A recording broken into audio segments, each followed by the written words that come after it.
Hola chicos, hoy vamos a hablar sobre las características de todos los seres vivos. Y empezamos con la primera característica, que es el ciclo de la vida. Todo ciclo comienza por un factor y termina por un factor, pero vuelve a comenzar por el mismo factor. O sea, los seres vivos nacen, crecen, se alimentan, se relacionan, se reproducen, se desarrollan, mueren, alimentan todo lo que es la composición de la Tierra y vuelven otra vez al mismo ciclo. Es decir, que todos los seres vivos tienen un ciclo de nacimiento, juventud, adultez, vejez y muerte.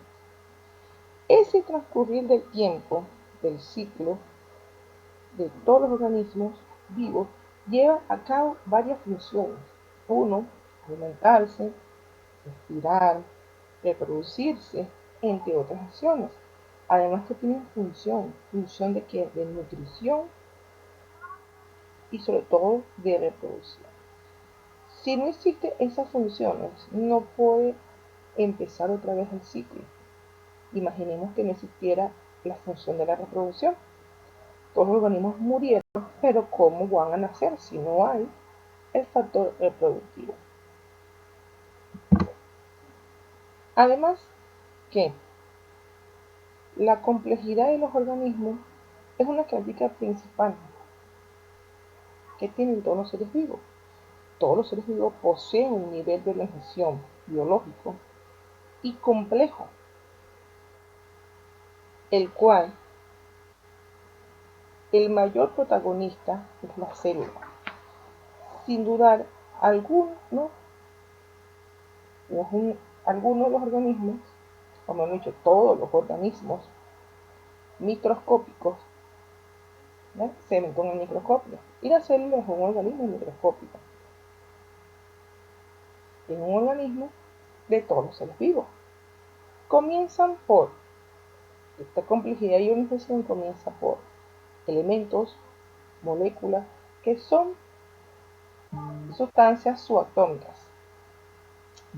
La célula, el tejido, los órganos, sistemas, individuos, población, especie, comunidad, ecosistema y biosfera. Esa es la jerarquización biológica de todos los seres vivos. Tenemos también un nivel de organización morfológico, que viene dado por cormofitos, que es netamente vegetativo, los telofitos, que son organismos pluricelulares, y los protofitos, que son organismos unicelulares y procarióticos. En fin, le puedo decir que la célula es la principal protagonista de esta organización. Ya en clases anteriores habíamos visto las diferencias entre las células, bien sean las células procariotas y la eucariota, la célula animal y vegetal, sus componentes, sus organelas y su estructura. Pero es más decirle que ese estudio es importante. También le puedo decir que uno de los estudios importantes para el ciclo de la vida es la reproducción, se lo dije anteriormente. La reproducción es la capacidad o el proceso biológico que permite la creación de un nuevo organismo, siendo la característica común la formación de vida, dada por células germinales, reproducidas por gónadas, bien sea la gónada masculina y la gónada femenina. Entre la gónada masculina tenemos los testículos, que ella reproduce el espermatozoide, y la gónada femenina, que es el ovario, que reproduce los óvulos. Ambas células germinales, óvulos y espermatozoides, dan un nuevo ser y dan la reproducción en todos los organismos vivos, humanos y algunos animales. O mejor dicho, los animales. Pero también en las plantas hay células germinales, como el pistilo y el estambre, que son las células vegetales de las plantas para la reproducción. Existen dos tipos de reproducción, la reproducción sexual y la reproducción asexual. La reproducción sexual es generativa, mientras que la reproducción asexual es vegetativa. De manera que las bacterias son el principal organismo de esa reproducción asexual, pero también existen las plantas que también pertenecen a esa reproducción asexual. Todo organismo que tiene un proceso meiótico tiene una reproducción asexual. Es decir, que también tenemos una reproducción interna y una reproducción externa. Y que es la forma de obtener toda esa reproducción a nivel de dos células, a nivel de la célula germinal óvulo, a nivel de la célula germinal espermatozoide. Sabemos por estudios que la reproducción de todos los seres vivos tiene un estudio evolutivo, embriológico, biológico, anatómico, genético, taxonómico y químico, que por cada proceso el ser vivo va a obtener una serie de nombres que le va a generar su estudio.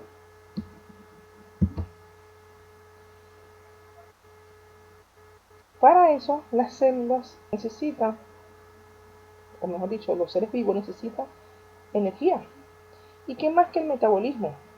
El metabolismo es un proceso donde hay dos tipos de sustancias, dos tipos de componentes, que son el componente catabólico y el componente anabólico. Dos sustancias muy importantes para el proceso de metabolismo. Una más compleja y otra más simple. En el caso de las complejas es el catabolismo y en el caso de las simples es el anabolismo o viceversa. Se puede dar bien sea de forma catabólica y anabólica o de forma anabólica o catabólica. En sí es un ciclo, prácticamente igual que el ciclo de la vida. Gracias a la presencia del NAP positivo y el ADP más positivo, o sea, la adenina difosfato, se puede restitutivamente las sustancias anabólicas a un proceso catabólico, a un proceso degenerativo. Ella va a ayudar a que se realice ese proceso.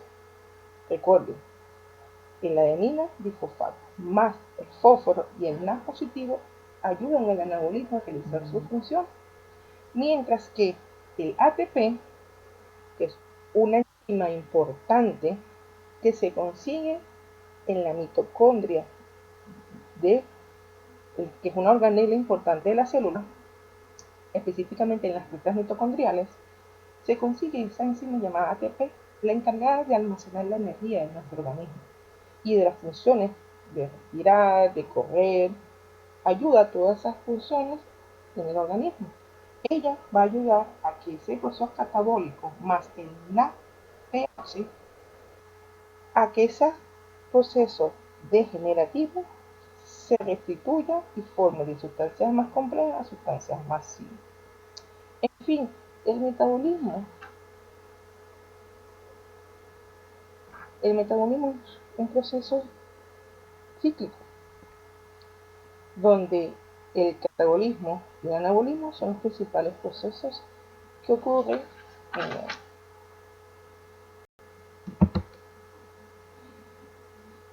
Eso ayuda a que existan unas relaciones. Todas las características de los seres vivos tienen relaciones. La relación, una ayuda a la otra. Entonces, la relación de adaptación y de irritabilidad, ellas no tienen una relación importante y tienen la capacidad de que un organismo, de uno mismo, identifique un cambio negativo en el medio ambiente y poder reaccionar. Esta característica nos va a permitir reaccionar y nos va a permitir reaccionar, como les dije, y eventualmente adaptarnos al medio. Eso quiere decir que la irritabilidad va a permitir, junto con la adaptación, esos momentos negativos que puede existir en el organismo vivo y eventualmente ayuda a adaptar a ese mismo organismo a los cambios del medio ambiente o los cambios que hay internamente.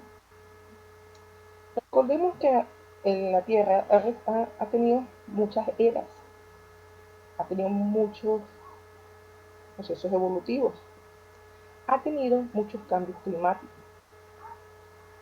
Recordemos también los cataclismos que han habido, las guerras glaciales, la desaparición de los dinosaurios. Todos esos procesos han ayudado a que el ser vivo se pueda adaptar y que esa capacidad de irritabilidad, de captar las cosas negativas, bien sea del medio interno y del medio externo, va a ayudar ambas juntas a que el organismo vivo, bien sea humano o bien sea otro tipo de ser vivo, a adaptarse al medio que lo rodea. Es decir, que va a ayudar a que no perezca en la supervivencia del más alto. Recordemos también que las bacterias son organismos vivos y que son las principales, o menos las primeras habitantes de nuestra Tierra. Ellas han evolucionado, tanto así que ya no son nada más netamente microscópicas, también la podemos ver visualmente a los humanos. También podemos recordar que los virus no son organismos vivos, son organismos huéspedes que se adaptan a un ser vivo. Por eso, por eso, también podemos hablar entonces de una característica también de un ser vivo que se llama la homeostasis. Es la homeostasis, si nos vamos al griego o la etimología de su nombre, hablamos de homo, que es algo similar o significa similar. Y estasis significa estabilidad o estado, o sea, que es la estabilidad o el estado de estabilidad que tiene todos los organismos vivos. Algunos biólogos dicen que es el equilibrio, el estado de equilibrio que debe tener el organismo vivo tanto con su medio interno como con el medio externo.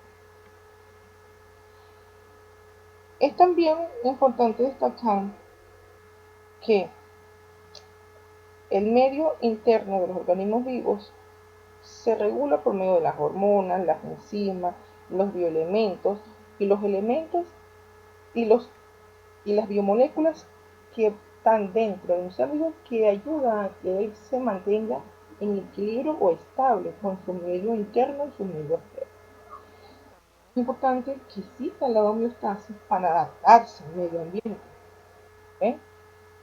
Todas estas características van uno del lado de la otra. Es importante reconocer que la homeostasis es, como os dije, el estado de equilibrio, el estado de equilibrio interno y externo.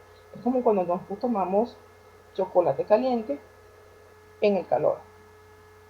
¿Qué hace? Nos da sudoración.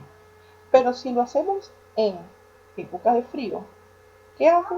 Que el equilibrio interno se mantenga en estado estable con el medio externo. O sea, ingerimos algo caliente y si el medio externo está con temperatura helada, fría, entonces va a mantener el cuerpo en un equilibrio. Eso permite que también los bioelementos nos ayuden. Los bioelementos son importantes o la materia es importante. La materia se divide en dos, orgánica e inorgánica. La orgánica, todo lo que son los seres vivos. O sea, ahí hablamos de los factores bióticos, el agua, los animales, las plantas, mejor dicho, todo lo que tenga vida, sea plantas, animales, bacterias que están en su hábitat, que es el agua. Como lo dije anteriormente, el agua es un factor ambiental, es un elemento químico. y es de una materia inorgánica. Todas las materias inorgánicas son seres inertes, o sea, seres que no tienen vida. Y ahí entramos entonces a todo lo que es los factores y los elementos que ayudan a que esa materia se dé. Tenemos entonces que la materia, aparte de ser inorgánica y orgánica, también tiene tres procesos, que son el proceso químico, que representan todos los factores abióticos, como le dije anteriormente, el proceso biológico, que representan todos los factores bióticos, o sea, todo lo que tiene vida, y el factor ecológico, que es la parte superior. En los factores químicos tenemos el átomo y las moléculas.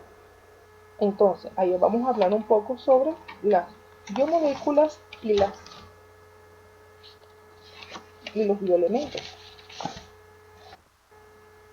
Tenemos 109 elementos químicos aproximadamente.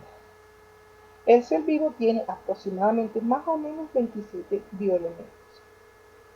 Tenemos dos procesos en los bioelementos, un proceso primario u organogénico y un proceso secundario u oligogénico o oligoelementos. Los primarios o orgánicos son o se dividen en dos: los básicos, que poseen un 95%, y los complementarios, que poseen un 30%. Estamos hablando de los bioelementos primarios. Entre los básicos tenemos al carbono, al hidrógeno, al oxígeno y al nitrógeno, llamado el chon. Y los complementarios, el azufre y el fósforo. Todos ellos conforman los elementos primarios de los bioelementos que componen el ser vivo. Ahora bien, ellos representan casi el 99% de todos los bioelementos. Mientras que el secundario o los oligoelementos constituyen dos elementos importantes que son las macromoléculas o los macronutrientes y los micronutrientes. Los macronutrientes forman el 0,9% de todos los bioelementos en el cuerpo de un ser vivo, mientras que los micronutrientes forman el 0,1% de todos esos bioelementos. Podemos hablar de los macronutrientes: el calcio, el potasio, el sodio, el cloro y el magnesio. También de los micronutrientes podemos hablar del hierro, del manganeso, del yodo, del flúor, en fin, el zinc, en fin. Ellos representan solamente el 1% de todos los bioelementos de nuestro cuerpo. Ellos forman, como lo dije anteriormente,